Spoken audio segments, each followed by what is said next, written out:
వైకుంఠ ఏకాదశి సందర్భంగా శ్రీకాళహస్తి స్వామివారి దర్శనానికి అనుబంధమైన శ్రీ ప్రసన్న వరదరాజస్వామి ఆలయంలో ఘనంగా ప్రత్యేక పూజలు నిర్వహించారు. స్వామివారికి విశేష అలంకారాలు చేసి భక్తుల దర్శనార్థం విస్తృత ఏర్పాట్లు చేపట్టాయి. ఈ సందర్భంగా శ్రీకాళహస్తి పట్టణం నుంచే కాకుండా చుట్టుపక్కల ప్రాంతాల నుంచి వచ్చిన భక్తులు స్వామివారిని దర్శించుకుని పుణ్య ఫలాలను పొందారు. ఆధ్యాత్మిక భక్తి వేడుకల హృదయాలను పరవశింపచేసిన స్వామివారి కీర్తనలు భజన ప్రాంగణంలో ప్రతిధ్వనించాయి. వైకుంఠ ఏకాదశి మహోత్సవం భక్తుల అగాధ భక్తిని మరింతగా ప్రోత్సహించిందని నిర్వాహకులు తెలిపారు.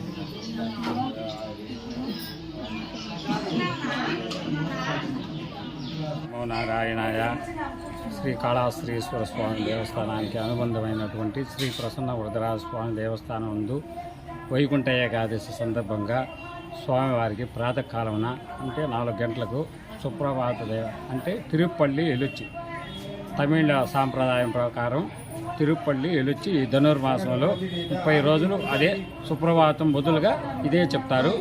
ఈ ఏకాదశి సందర్భంగా తెల్లవారుజామున 4 గంటలకి తిరుపల్లి ఎలుచి తిరుపావై తిరువారాధన కైంకర్యములు స్వామివారికి చేసి అభిషేకము పంచామృతాలతో సుగంధ ద్రవ్యాలు పచ్చకర్పూరం మళ్ళా పసుపు చందనం కొబ్బరి నీళ్ళతో స్వామివారికి అభిషేకం చేసి ఆరాధన చేసి తెల్లవారుజామున 5 గంటలకి అందరికీ సర్వదర్శనం భక్తులకి స్వామివారి దర్శనం కల్పించాము. స్వామివారు తీర్థప్రసాదాలు తీసుకుని అందరూ స్వామివారి అనుగ్రహానికి పాత్ర కావాల్సిందిగా ప్రార్థన. ఓం నమః.